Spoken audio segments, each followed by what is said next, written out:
أعوذ بالله من الشيطان الرجيم بسم الله الرحمن الرحيم سيقول الذين أشركوا لو شاء الله ما أشركنا ولا آباؤنا ولا حرمنا من شيء كذلك كذب الذين من قبلهم حتى ذاقوا بأسنا قل هل عندكم من علم فتخرجوه لنا إن تتبعون إلا الظن وإن أنتم إلا تخرصون صدق الله العظيم سيقول الذين أشركوا عن قریب ضرور وہ لوگ کہیں گے کہ جنہوں نے شرک اختیار کر رکھا ہے، لو شاء اللہ کہ اگر اللہ تعالیٰ چاہتا، ما اشرکنا ولا آباؤنا نہ تو ہم شرک کرتے اور نہ ہی ہمارے آبا و اجداد شرک کرتے، ولا حرمنا من شیء اور نہ ہی ہم کسی چیز کو حرام قرار دیتے، کذالک کذب الذین من قبلہم اسی طرح جھٹلایا ان لوگوں نے جو ان سے پہلے تھے، حتی ذاقوا بأسنا یہاں تک کہ انہوں نے ہمارے عذاب کا مزہ چکھ لیا۔ قل هل عندکم من علم فتخرجوه لنا اے نبی صلی اللہ علیہ وسلم آپ کہہ دیجئے، حل عندکم من علم کیا تمہارے پاس علم کی کوئی بات ہے، فتخرجوہ لنا تو اسے ہمارے سامنے نکالو، ان تتبعون یہ لوگ پیروی نہیں کر رہے، الا الظن سوائے وہمی اندازے کے، وَإِنْ أَنْتُمْ إِلَّا تَخْرُصُونَ اور بے شک تم لوگ ایک اندازے لگانے والے ہو، ایک وہمی اٹکل لگانے والے ہو۔ اس سے قبل آیات کے اندر اللہ تبارک و تعالیٰ نے مشرکین کے حوالے سے ذکر کیا کہ وہ لوگ اپنی مرضی سے کسی چیز کو حلال یا حرام قرار دیتے، اپنی مرضی سے جو ہے وہ جس کی چاہے عبادت کرتے، اللہ کی خدائی میں، اللہ کی وحدانیت میں، اللہ کی ذات میں، اللہ کی صفات میں کسی کو شریک ٹھہراتے، اور جب ان سے کہا جاتا کہ یہ کام تم کیوں کرتے ہو، وہ کہتے کہ ہمارے کام یہ درست ہیں، اگر ہمارے یہ کام غلط ہوتے یا اللہ کو پسند نہ ہوتے تو اللہ ہماری پکڑ کرتا اور ہم پر عذاب آتا۔ ہمارے آباء و اجداد بھی کرتے رہے اور ہم بھی اسی طرح سے کر رہے ہیں، ایسا ہے کہ اللہ کو یہ سب کچھ پسند ہے، اسی لیے اللہ ہماری پکڑ نہیں کر رہا۔ تو جواب دیا گیا یہ بات تو بالکل بے بنیاد ہے، اگر کسی پر عذاب نہیں آ رہا یا فوراً پکڑ نہیں ہو رہی، یہ اس کے صحیح ہونے کی، یہ اس کے درست اور حق پر ہونے کی علامت نہیں ہے۔ اسی لیے کہ جب اگر پہلے لوگوں کو دیکھا جائے، حضرت آدم علیہ السلام، اگر وہ لوگ ان کے ماننے والے صحیح راستے پر چلتے رہتے، اللہ دوسرا نبی نہ بھیجتا، ان کے بعد والے صحیح راستوں پر چلتے رہتے، اللہ اس کے بعد نبوت کو نہ بھیجتا، لیکن نبی کا آنا اس بات کی علامت تھی کہ پہلے لوگوں کی جو شریعت ہے، اللہ تبارک و تعالیٰ اس کے علاوہ کوئی اور شریعت لانا چاہتا ہے، یا یہ لوگ عمل میں اور علم میں گمراہ ہو چکے ہیں۔ لہٰذا اب جب نبی پاک صلی اللہ علیہ وسلم آ چکے اور ان کی شریعت کی حفاظت کی ذمہ داری اللہ پاک نے خود لے لی، تو دیکھو اپنی تعلیمات میں اگر تمہاری تعلیمات اس کے مطابق ہیں تو واقعی تم حق پر ہو، اور اگر اس کے مطابق نہیں ہے تو تم لوگ جہالت کی زندگی گزار رہے ہو، اور اس پر کبھی بھی پکڑ ہو سکتی ہے، جیسا کہ پہلی قوموں کو دیکھ لو، قوم عاد ہے، قوم سمود ہے، قوم شعیب ہے، قوم لوط ہے،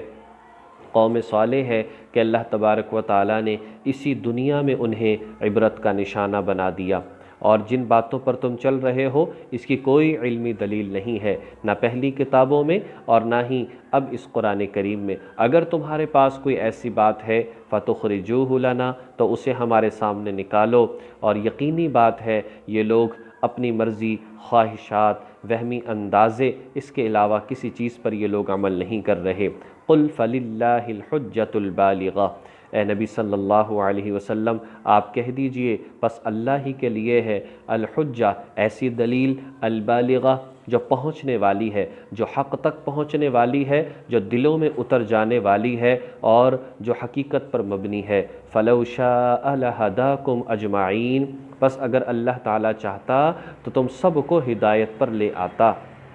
اگر اللہ چاہتا تو زبردستی سبھی کو ہدایت یافتہ بنا دیتا، جیسا کہ فرشتے ہیں یہ اللہ تبارک و تعالی نے زبردستی ان کو ہدایت پر لگایا، یہ نافرمانی کر ہی نہیں سکتے، نافرمانی کے بارے میں سوچ ہی نہیں سکتے، تو انسان بھی تو اللہ کی مخلوق ہے، جنات بھی تو اللہ کی مخلوق ہے، اللہ چاہیں تو انہیں بھی سیدھے راستے پر لگا دیتے، لیکن نہیں، یہ دونوں مخلوقیں اللہ تبارک و تعالی نے آزمائش کے لیے بھیجی ہیں۔ الذی خلق الموت والحیات لیبلوکم ایکم احسن عملا، اللہ دیکھنا یہ چاہتا ہے اس دنیا میں جا کر کون ہے جو اپنی مرضی کے مطابق زندگی گزارتا ہے، اور کون ہے جو اپنے خالق اور مالک کے احکامات کو مان کر نبی پاک صلی اللہ علیہ وسلم کے طریقے کے مطابق زندگی گزارتا ہے۔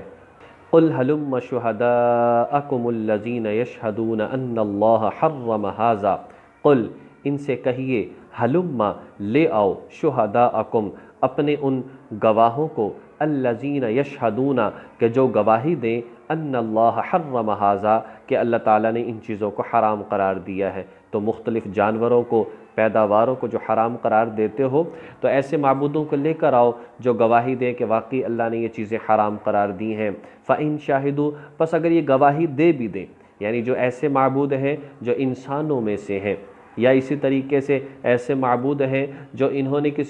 کسی جانور، جنات، وہ گواہی دے بھی دیں، فَلَا تَشْهَدْ مَعَهُمْ، تو اے نبی صلی اللہ علیہ وسلم آپ ان کے ساتھ گواہی نہ دیجئے۔ وَلَا تَتَّبِعْ أَهْوَاءَ الَّذِينَ، اور نہ آپ اتباع کریں ان لوگوں کی خواہشات کی، كَذَّبُوا بِآيَاتِنَا کہ جنہوں نے ہماری آیات کو جھٹلایا، والذین، اور وہ لوگ ان کی بھی آپ اتباع نہ کیجئے، لا یؤمنون بالآخرہ جو آخرت پر ایمان نہیں رکھتے، وہم بربہم یعدلون اور وہ اپنے رب کے ساتھ شرک کرنے والے ہیں۔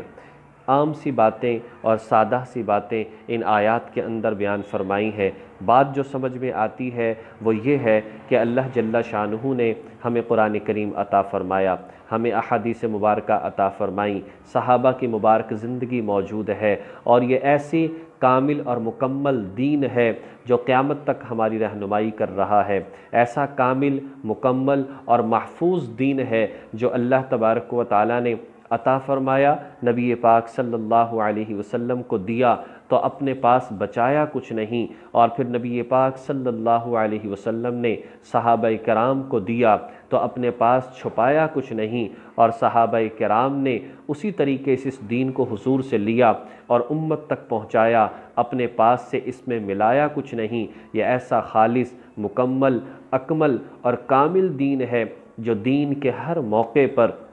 اور دین کے ہر پہلو میں اور زندگی کے ہر موڑ پر انسان کی کامل اور مکمل رہنمائی کرنے والا ہے۔ بڑا بدقسمت ہے وہ انسان جو ایسے بہترین اور خوبصورت دین کے ہوتے ہوئے کسی غلط راستے پر چلے، حضور کے طریقوں اور سنتوں کے ہوتے ہوئے اپنی خواہش کے مطابق اور اپنی مرضی کے مطابق عمل کرے، وہ لباس غیروں والا اپنائے، وہ کھانے پینے کا طریقہ حضور کی سنت کے خلاف اپنائے، حتیٰ کہ بیت الخلاء میں جانے کا طریقہ اپنی مرضی سے غفلت کے ساتھ وہ چلا جائے۔ بڑی انسان کے لیے بدقسمتی والی بات ہے۔ ایک ایک چیز بیت الخلاء سے لے کر بیت اللہ تک کے احکامات اور طریقہ حضور علیہ السلام نے سکھایا، اسی کے مطابق زندگی گزارنے میں ہم سب کی کامیابی ہے۔ اللہ پاک ہمیں ان باتوں کو سمجھ کر عمل کرنے کی توفیق نصیب فرمائے۔